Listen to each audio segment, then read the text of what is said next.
This NFL season has been great, and as a 49ers fan, I could never be happier than I am at this moment. Seeing my quarterback I've had to defend with my whole entire life ball out for 2 weeks in a row, having 5 touchdown performances back to back. Cinema, bro, cinema. And to all them niggas that said he was a system quarterback, come here, little nigga. How does it feel to be a dumbass bitch? But with that being said, this is one of my favorite NFL seasons of all time. The amount of great games we get, the parity in the league, the new stars rising. It is a great time to be a football fan. It's a great time to be an NFL fan. And this might be the best season of my lifetime. It depends how the playoffs go. It depends how the Super Bowl goes. If it goes planning to schedule where we have no idea who's going to win the Super Bowl as of this moment, with the end of the 2025 season coming near, I just wanted to talk about my favorite things about this NFL season. So let's get right into it. But hold up. If you don't want to be a sex offender like Deshaun Watson, like, comment, subscribe. Okay, now let's get into it. Starting off first, I want to talk about the great NFL games. This year it feels like we have an NFL game of the year every single week of the NFL season. Last week it was Chicago and San Francisco. It was a shootout from the beginning and it ended like a shootout should, with someone finally making a defensive play to win the game. Something the Buffalo Bills still bitch about they couldn't do in the divisional round of the playoffs 3 years ago. And this game would be a classic with the offensive just exploding. Brock Purdy going 24 for 33, 303 yards, 1 interception, with CMC having over 150 yards per scrimmage and a touchdown to go with it. And Caleb Williams going 25 for 42, 330 plus yards, 2 touchdowns, 0 picks, and an all-time classic that led to San Francisco winning and is going to lead to an elite Week 18 slate. But we'll get into Week 18 later. Oh, you can go to one of the first games of the NFL season in Bills versus Ravens that ended in a 41-40 win for the Buffalo Bills. Josh Allen led a game-winning drive against his rival Lamar Jackson, and the Buffalo Bills would get a clutch field goal to win 41-40 over the Baltimore Ravens in an absolute classic. Or hell, you could go Chiefs and Jaguars in Week 5, where it was 21-21 going into the fourth quarter, and Patrick Mahomes would go 29 for 41, 318 yards, 1 touchdown, 1 interception, and 1 rushing touchdown to put the Chiefs up before Trevor Lawrence iced the game. Trevor Lawrence would kick off this great Jacksonville Jaguars year and team by fumbling the ball, picking it up, running it into the end zone for the game-winning touchdown and score, winning Jacksonville the game 31-28 over the Kansas City Chiefs. Or you could go Buccaneers and Seahawks from the same week, where Baker Mayfield will go 29 for 33, 379 yards, 2 touchdowns, 0 interception. Emeka Egbuka, one of the best rookie wide receivers we've seen in recent memory, would have 163 yards and 1 touchdown. But on the other side, Sam Darnold would go for 28 for 34, 341 yards, 4 touchdowns to 1 interception, with JSN getting 130 plus yards and 1 touchdown, but the Seahawks still lost 35-38. Or you could go to the Giants versus the Denver Broncos, where entering the fourth quarter, the Broncos scored 32 points and came back and won 33-32 in a Jackson Dart rookie year classic, where he went 15 for 33, 300 yards, 3 touchdowns, 1 interception, had a perfect game the entire way through, but the defense of the New York Giants gave up 33 points in the fourth quarter to lose to the Denver Broncos 33-32. And it's insane because this doesn't even cut it. I could talk about the Bears versus Packers last week on the game-winning touchdown pass by Caleb Williams. You could go Eagles versus Rams as well, where the Rams looked like they were going to win the game on a game-winning field goal just to be blocked for the second time in the game and ran back for a touchdown.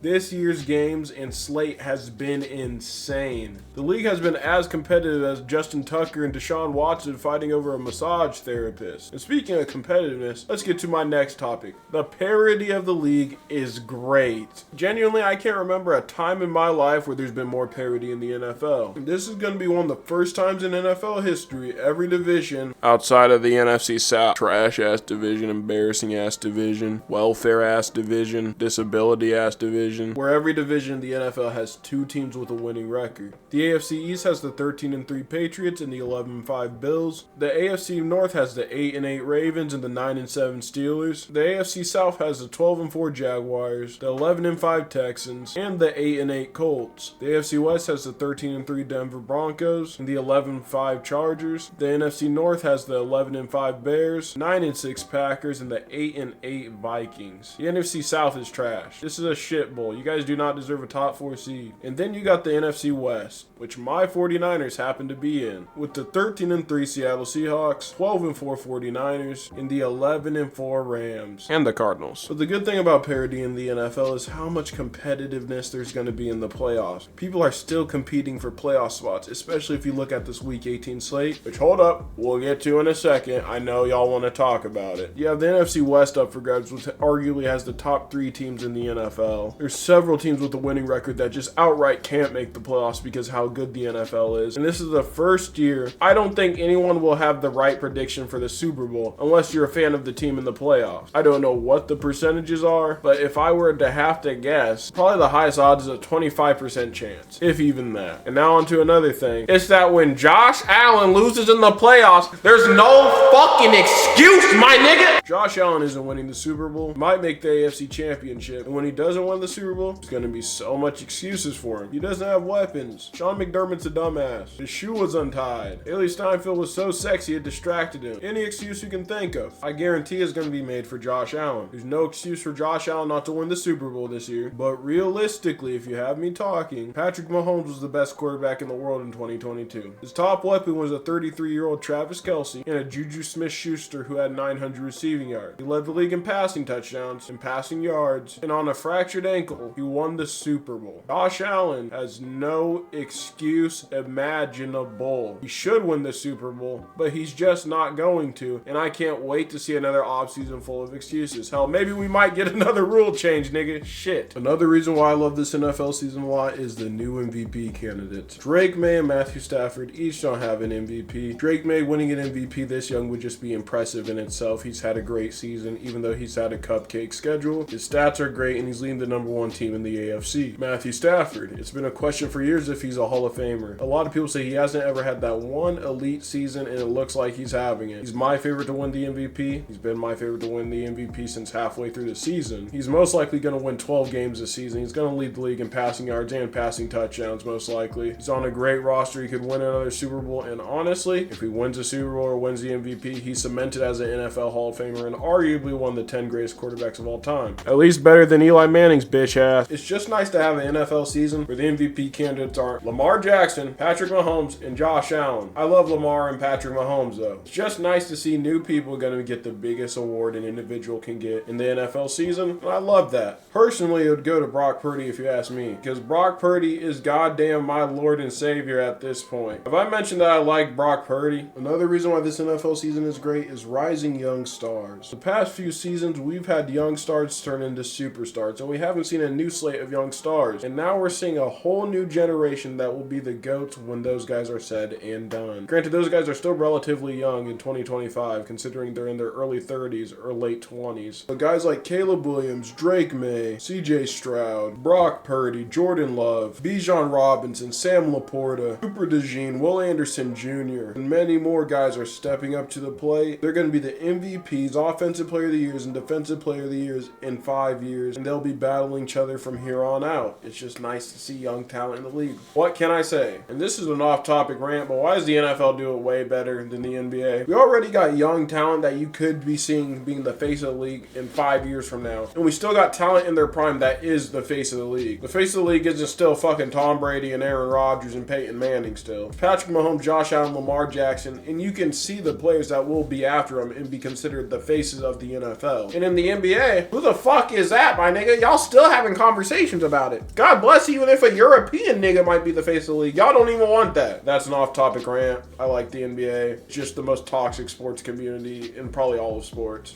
And last up, it's the Week 18 slate. And this is going to come with predictions. And we'll be just predicting the important games, so Browns versus Bengals, we don't give a fuck. Does anyone give a fuck? First off, we got Panthers versus Buccaneers for the division. And I'm just going to go with the Panthers. There's just something in the air this season. That Panthers stadium is hot. That crowd loves Carolina Panthers. And the Bucs dropped 8 of their last 10. They don't deserve to make the playoffs. Both of them are going to be a first-round exit, to be quite honest. But I got the Panthers making the playoffs and winning the division. Then we got Seahawks and 49ers. Now, I'd probably do a backflip, land in the splits, and fart in front of a 10 out of 10 before I pick the Seahawks to win a game against the 49ers. So with that being said, the 49ers are going to win and take the 1 seed. Then we got the Ravens versus Steelers. Now, this is dependent on if Lamar Jackson plays. Well, he hasn't been really good within the past weeks he's played. He's a game changer. No matter what, you got to scheme for Lamar Jackson, because if you don't, you are barbecue chicken. He's one of the 5 best quarterbacks in the world. So if Lamar plays, the Ravens take the division. If Lamar doesn't play, Steelers are taking the division and are going to be a first-round exit. That's it really for this video. I just wanted to gush about the NFL season. I wanted to talk about multiple topics that I wanted to talk about. Yeah, this is my video. If you didn't like what I talked about, fuck you.